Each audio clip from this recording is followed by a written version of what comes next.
ಚಪಾತಿಗೆ, ರೋಟಿಗೆ, ಪರೋಟಕ್ಕೆ ನೀವು ಇಲ್ಲಿ ತನಕ ತಿಂದಿರದಂತಹ ಒಂದು ಡಿಫ್ರೆಂಟ್ ಆಗಿರುವಂತಹ ತುಂಬಾ ಸುಲಭವಾಗಿರುವಂತಹ ಮತ್ತು ರುಚಿಯಾಗಿರುವಂತಹ ಪಲ್ಯನ ಮಾಡ್ಕೋಬೇಕಾ? ಹಾಗಾದರೆ ಈ ವಿಡಿಯೋನ ಮಿಸ್ ಮಾಡದೆ ಪೂರ್ತಿಯಾಗಿ ನೋಡಿ.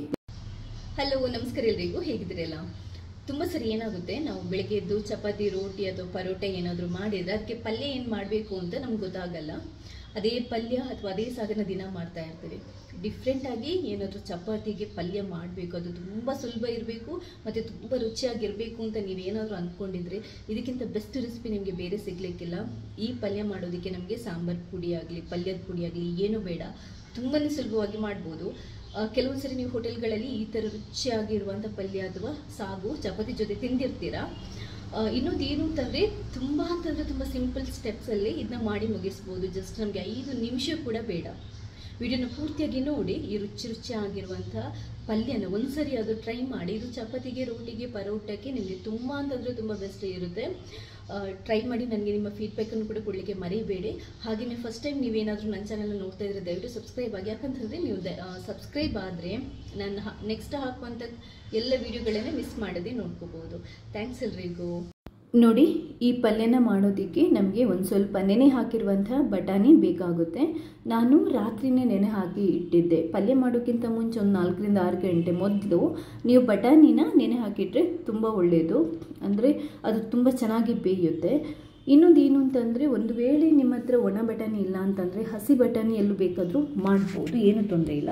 ಈ ಪಲ್ಯನ ನಾನು ಕುಕ್ಕರಲ್ಲೇ ಮಾಡುವಂಥದ್ದು. ಎಲ್ಲನ ಒಂದೇ ಟೈಮ್ಗೆ ನಾನು ಬೇಯಲಿಕ್ಕಿರ್ತೀನಿ. ಒಂದು ಕುಕ್ಕರಿಗೆ ಬಟಾಣಿನ ತೊಳೆದ್ಬಿಟ್ಟು ಹಾಕೊಳ್ಳಿ, ನೆನೆ ಹಾಕಿರುವಂಥದ್ದು.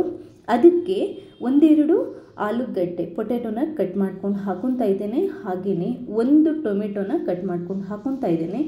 2 ಹಸಿಮೆಣಸಿನ್ಕಾಯಿನ ಕಟ್ ಮಾಡ್ಕೊಂಡು ಹಾಕೊತಾ ಇದ್ದೇನೆ. ಒಂದು ಸ್ವಲ್ಪ ಶುಂಠಿನ ಚಿಕ್ಕದಾಗಿ ಕಟ್ ಮಾಡ್ಕೊಂಡು ಹಾಕ್ಕೊಳ್ಳಿ. ಸ್ವಲ್ಪ ಕರಿಬೇವನ್ನು ಕೂಡ ಹಾಕ್ಕೊಳ್ಳಿ.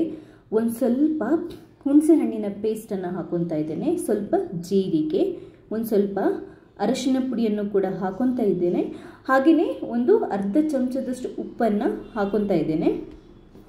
1/4 ಚಮಚದಷ್ಟು ಗರಂ ಮಸಾಲ ಮತ್ತು 1 ಚಮಚದಷ್ಟು ಟೇಸ್ಟಿಂಗ್ ಪೌಡರ್. ಇದಕ್ಕೆ ನಾನು ಸಾಂಬಾರು ಪುಡಿ ಹಾಕಲ್ಲ. ಈ ಟೇಸ್ಟಿಂಗ್ ಪೌಡರ್ ಏನು ಅಂತಂದರೆ, ಇದನ್ನ ನಾನು ಮಲ್ಟಿಪರ್ಪಸ್ ಯೂಸ್ ಮಾಡ್ತೀನಿ. ಸಾಂಬಾರಿಗೆ, ಪಲ್ಯಕ್ಕೆ, ಚಟ್ನಿಗೆ, ಎಲ್ಲ ಗೊಜ್ಜಿಗೆ ಎಲ್ಲದಕ್ಕೂ ನಾನು ಈವನ್ ಬಿಸಿಬೇಳೆಭಾತ್ ಮಾಡೋದಕ್ಕೂ ಕೂಡ ನಾನು ಈ ಪುಡಿಯನ್ನೇ ಯೂಸ್ ಮಾಡ್ತೀನಿ. ಇದರ ಲಿಂಕ್ ಡಿಸ್ಕ್ರಿಪ್ಷನಲ್ಲಿ ಹಾಕಿರ್ತೀನಿ. ಒಂದು ವೇಳೆ ನಿಮ್ಮ ಹತ್ರ ಟೇಸ್ಟಿಂಗ್ ಪುಡಿ ಇಲ್ಲದಿದ್ದರೆ 1 ಚಮಚದಷ್ಟು ಸಾಂಬಾರು ಪುಡಿಯನ್ನು ಹಾಕ್ಕೊಳ್ಳಿ. ಈ ಪುಡಿ ಒಂದ್ಸರಿ ಮಾಡಿ ಇಟ್ಕೊಂಡ್ರೆ ಎಲ್ಲದಕ್ಕೂ ಯೂಸ್ ಮಾಡ್ಬೋದು. ಡಿಸ್ಕ್ರಿಪ್ಷನ್ ಬಾಕ್ಸಲ್ಲಿ ಲಿಂಕ್ ಇರುತ್ತೆ, ನೋಡಿ ಮಾಡಿ ಇಟ್ಕೊಳ್ಳಿ. ಅದರಲ್ಲೆಲ್ಲ ಎಕ್ಸ್ಪ್ಲೈನ್ ಮಾಡಿದ್ದೇನೆ.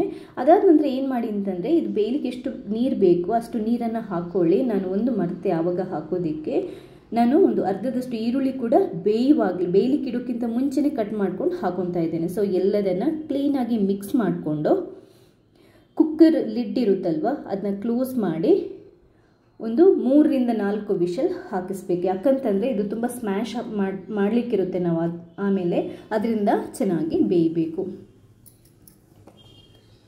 ನೋಡಿ, ಒಂದು 4 ವಿಷಲ್ ಹಾಕಿಸ್ಕೊಂಡಿದ್ದೇನೆ.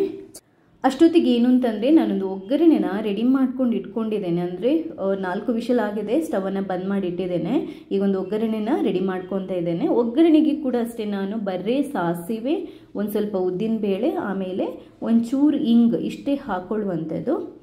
ನೋಡಿ, 4 ವಿಷಲ್ ಹಾಕಿದ್ದಕ್ಕೆ ಅದು ಸ್ಟೀಲ್ ಕುಕ್ಕರಲ್ಲಿ ಇಟ್ಟಿರೋದ್ರಿಂದ ತುಂಬ ಚೆನ್ನಾಗಿ ಬೆಂದಿದೆ. ಬೆಂದರೆ ಏನಾಗುತ್ತೆ, ನೀವು ಕೊನೆಗೆ ಇದನ್ನ ಸ್ಮ್ಯಾಶ್ ಮಾಡೋದಿರುತ್ತೆ. ಅಂದರೆ ಇದನ್ನೊಂದು ಸ್ವಲ್ಪ ಕದಡಬೇಕು. ಕದಡಿ ಇದು ಪುಡಿಯಾಗಿ ಗ್ರೇವಿ ಥರ ಆಗಬೇಕು. ಆಲೂಗಡ್ಡೆ ಇರುತ್ತಲ್ವ, ಪೊಟ್ಯಾಟೊ ಇರುತ್ತಲ್ವ, ಅದು ನೋಡಿ ಈ ಥರ ಚೆನ್ನಾಗಿ ಮಿಕ್ಸ್ ಮಾಡ್ಕೊಳ್ಳಿ. ನಾನೊಂದು ಹ್ಯಾಂಡ್ ಮಿಕ್ಸರ್ ಸಹಾಯದಿಂದ ಕ್ಲೀನಾಗಿ ಮಿಕ್ಸ್ ಮಾಡಿಕೊಂಡು ಇದನ್ನ ಪುಡಿ ಮಾಡ್ಕೊಂಡಿದ್ದೇನೆ. ನೋಡಿ, ಇಷ್ಟೇ ಪಲ್ಯ ರೆಡಿ ಆಗಿದೆ. ನೀವಿನ್ನು ಏನಿಲ್ಲ, ಇದಕ್ಕೆ ಒಗ್ಗರಣೆ ಹಾಕಿದರೆ ಆಯಿತು. ಇನ್ನೊಂದು ಏನು ಅಂತಂದರೆ, ಒಂದು ವೇಳೆ ಉಪ್ಪೇನಾದರೂ ಕಮ್ಮಿ ಇದ್ದರೆ ನೋಡ್ಕೊಂಡು ಅಡ್ಜಸ್ಟ್ ಮಾಡ್ಕೊಳ್ಳಿ. ಪುಡಿ ಉಪ್ಪು ಹಾಕಿದರೂ ಆಗುತ್ತೆ. ನೋಡಿ, ಖಾರಕ್ಕೆ ಹಸಿಮೆಣಸಿನ್ಕಾಯಿ ಹಾಕಿದ್ವಿ ಮತ್ತು ಟೇಸ್ಟಿಂಗ್ ಪುಡಿಯಲ್ಲೂ ಖಾರ ಇರುತ್ತೆ. ಹುಣಸೆ ಹಣ್ಣಿದು ಪೇಸ್ಟ್ ಒಂದು ಸ್ವಲ್ಪ ಹಾಕ್ಬೋದು, ಇಲ್ಲ ಹುಣಸೆ ಹಣ್ಣಿನ ರಸ ನೀವು ಒಂದು ಸ್ವಲ್ಪ ನಿಮಗೆ ಅಂದಾಜಿರುತ್ತಲ್ವ ಎಷ್ಟು ಬೇಕು ಅಂತ ನೋಡ್ಕೊಂಡು ಹಾಕೋಬಹುದು. ಅಷ್ಟೇ, ಮುಗ್ದೋಯ್ತು. ಇಷ್ಟೇ ಮಾಡಿರೋದು. ನೋಡಿ, ಚಪಾತಿಗೆ ರುಚಿಯಾಗಿರುವಂಥ ಪಲ್ಯ ರೆಡಿಯಾಗಿದೆ. ನೀವೇ ನೋಡಿದ್ರಲ್ಲ, ಎಲ್ಲ ತರಕಾರಿನ ಒಟ್ಟಿಗೆ ಬೇಯಿಸೋದು, ಕೊನೆಗೆ ಒಂದು ಸ್ವಲ್ಪ ಒಗ್ಗರಣೆ ಹಾಕಿ ಚೆನ್ನಾಗಿ ಸ್ಮ್ಯಾಶ್ ಮಾಡ್ಕೊಳ್ಳೋದು. ಇಷ್ಟೇ, ಮುಗೀತು. ರೆಸಿಪಿ ಇಷ್ಟ ಆದರೆ ಲೈಕ್ ಮಾಡಿ, ಬೇರೆಯವರಿಗೆ ಶೇರ್ ಮಾಡಿ. ಥ್ಯಾಂಕ್ಸ್ ಎಲ್ರಿಗೂ.